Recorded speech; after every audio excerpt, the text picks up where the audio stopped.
le monde, je suis ravie de vous retrouver aujourd'hui pour une nouvelle vidéo, j'espère que vous allez tous et toutes très bien. Aujourd'hui j'ai envie de vous parler un petit peu du froid et surtout comment avoir chaud à cheval l'hiver. Pour ma part, je monte le soir même en hiver et du coup c'est vrai qu'il fait très vite froid et en ce moment le temps n'aide pas du tout puisqu'on a eu de la neige il n'y a pas très longtemps, enfin pour ma part.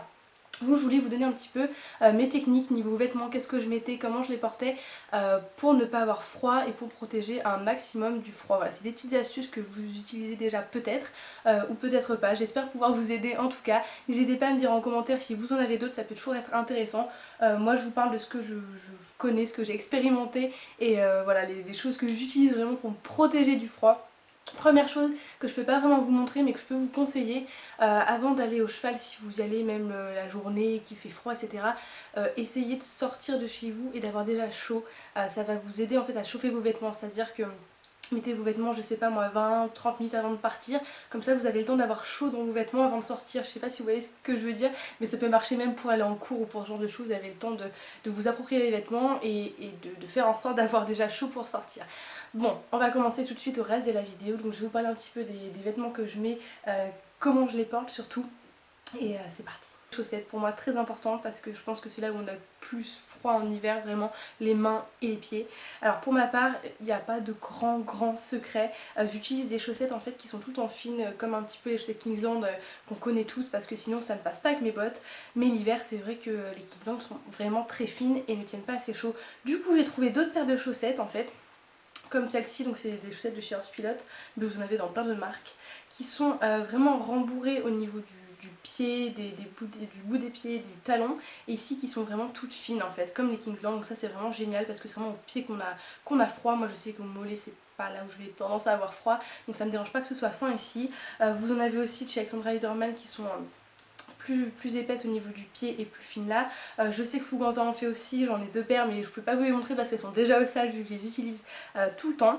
Donc voilà, vous en avez dans différentes marques. Je pense que si vous êtes comme moi et que vous aimez les chaussettes fines au niveau du mollet mais que vous voulez pas avoir froid l'hiver, c'est une bonne technique de trouver ce genre de chaussettes un peu plus épaisses.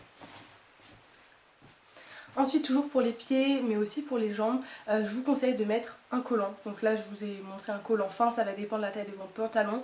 Des fois je vais aussi mettre des collants en laine avec des pantalons qui sont un peu plus larges pour vraiment, comment dire, avoir deux couches au niveau du pantalon. Alors c'est pas forcément ce qu'il y a de plus confortable mais quand il fait moins 4, moins 5 ou peut-être même moins 10, vous êtes bien content d'avoir votre collant parce que tout simplement les collants ça vous permet de bien tenir tout le corps, il n'y a pas de pli, il n'y a pas de, comment on appelle ça, il n'y a pas d'espace où l'air peut rentrer en fait et du coup vous êtes assuré d'avoir chaud. Ensuite pour tout ce qui est la partie du haut, je mets souvent ce genre de pull là. Alors là c'est un pull tout basique comme je pense qu'on a tous chez nous. Là c'est un pull and bear mais voilà. Donc évidemment je mets pas que ça mais je vous conseille de mettre ce genre de petits pulls en fait qui sont quand même fins et assez moulants en dessous d'un gros sweat.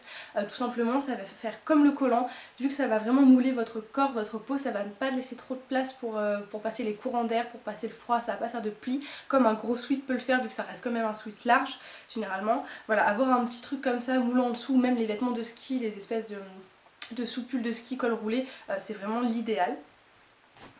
Ensuite en parlant du col, au niveau des écharpes, je sais que beaucoup montent avec des écharpes l'hiver, ça m'arrive aussi, mais je vous conseille quand même, bon là c'est vraiment à titre d'exemple, de mettre une écharpe, col en fait, vous savez qui n'a pas de bout, tout simplement parce que à cheval ça a moins tendance à filer, à moins s'accrocher vu qu'il n'y a pas de bout qui pendent en fait, tout simplement c'est vraiment un col.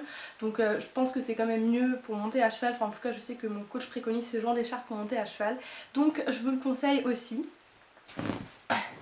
Et pour finir, et pas des moindres puisque c'est l'élément pour moi en tout cas qui a vraiment révolutionné ma montre l'hiver, c'est tout simplement les doudounes sans manches. Alors là je vous en montre une de chez Hollister.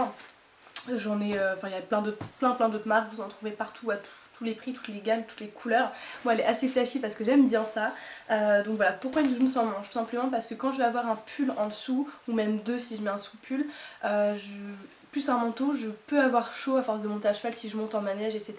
Je vais tendance à avoir chaud alors qu'une doudoune sans manches, ça va quand même me permettre de tenir chaud tout mon torse et laisser mes bras un peu plus libres, mes bras un peu plus à l'air libre et de moins transpirer parce que si vous transpirez à cheval, quand vous allez descendre, la transpiration va refroidir et ça va vous faire attraper froid. Donc voilà, pour pas avoir trop chaud non plus, pour ne pas trop transpirer à cheval, j'aime bien monter avec ce genre de choses. En plus c'est pratique que vous avez des poches, donc j'ai toujours mon portable sur moi, moi j'aime beaucoup. Donc voilà, c'est vraiment un indispensable pour moi que je vous conseille. Vous pouvez trouver vraiment dans toutes les marques. Vous en avez chez H&M, vous en avez chez Cheval Shop, chez Kingsland, etc. Voilà, donc ça c'est vraiment le must-have pour moi pour l'hiver.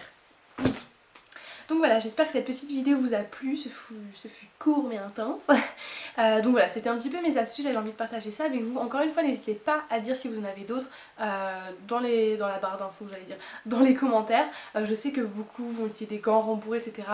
Moi je vais pas vous mentir, je ne monte pas avec des gants, donc c'est pas une astuce que je peux partager avec vous puisqu'elle n'est pas vérifiée. Je déteste monter avec des gants, mes mains me tiennent toujours assez chaud. Je sais que certains utilisent aussi des chaufferettes au niveau des pieds. Encore une fois, c'est une astuce que je n'ai pas vérifiée, donc j'ai pas envie de m'avancer là-dessus. Mais si vous l'avez déjà testé, n'hésitez vraiment pas à le partager en barre d'infos.